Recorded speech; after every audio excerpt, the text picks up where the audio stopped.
పితా పుత్ర పవిత్రాత్మ నామమున ఆమెన్.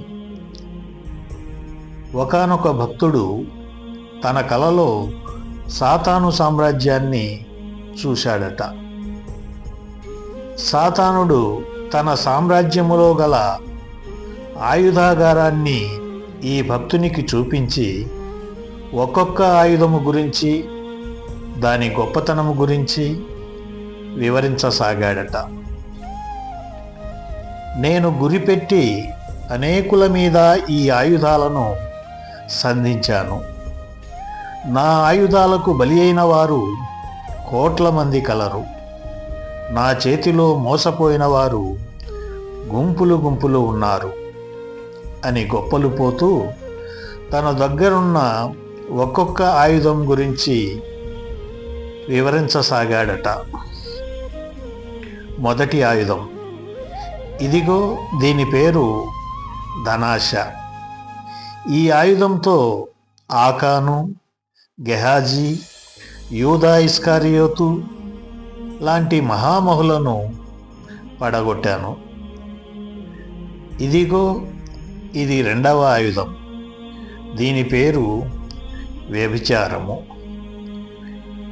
ఈ ఆయుధంతో దావీదు మహారాజు లాంటి మహాభక్తులను, సంసోను లాంటి మహాబలవంతులను, సొలొమోను లాంటి గొప్ప జ్ఞానులను పతనం గావించాను. ఇదిగో ఇది మూడవ ఆయుధం. దీని పేరు త్రావుడు. దీనితో నోవా లాంటి యథార్థవంతులను ముప్పు తిప్పలు పెట్టాను. ఇదిగో ఈ పెద్ద ఇనుప వలను చూశావా? శారీరక వ్యామోహము, దృష్టి వ్యామోహము, జీవితమునందలి అహంభావము అనే ఆశలను మనిషికి కలుగజేసి ఈ వలలోకి లాక్కుంటాను అని వివరిస్తూ పోతున్నాడట సాతానుడు. ఇంతలో చాలాసార్లు చాలామంది మీద ప్రయోగించడం వలన బాగా అరిగి మొద్దుబారిపోయిన ఒక ఆయుధం కనపడిందట. ఆతృతను ఆపుకోలేని ఆ భక్తుడు ఈ ఆయుధం పేరేమిటి అని అడిగాడట. అందుకు సాతానుడు ఈ ఆయుధం పేరు నిరుత్సాహము.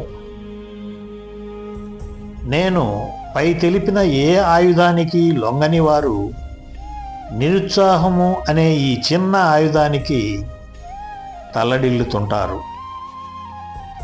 నాకే ఆశ్చర్యంగా ఉంటుంది. దేవుని కోసం రోషంగా బ్రతకాలి అని అనుకున్న ఏలియా, పేతురు లాంటి భక్తులపై కూడా ఈ ఆయుధాన్నే వాడాను. ప్రస్తుతము విశ్వాసులమనుకునే చాలామంది ఈ ఆయుధానికే బలవుచున్నారు అంటూ సాతానుడు తన ఆయుధాగారములోని ఆయుధాల గురించి గర్వంగా చెబుతున్నాడట. ప్రియ సహోదరీ సహోదరులారా, నిరుత్సాహము, చింత, దిగులు అనే ఆయుధాలు సాతానుకు సంబంధించినవని గుర్తించి అలాంటి వాటికి మన హృదయాలలో చోటివ్వక ఆపదలో ధైర్యమును కోల్పోవాడు నిజముగా దుర్బలుడే అనే దైవవాక్కును మననం చేసుకుంటూ మన జీవన గమనాన్ని ముందుకు సాగనిద్దాం. దేవుడు ఈ సందేశమును దీవించునుగాక.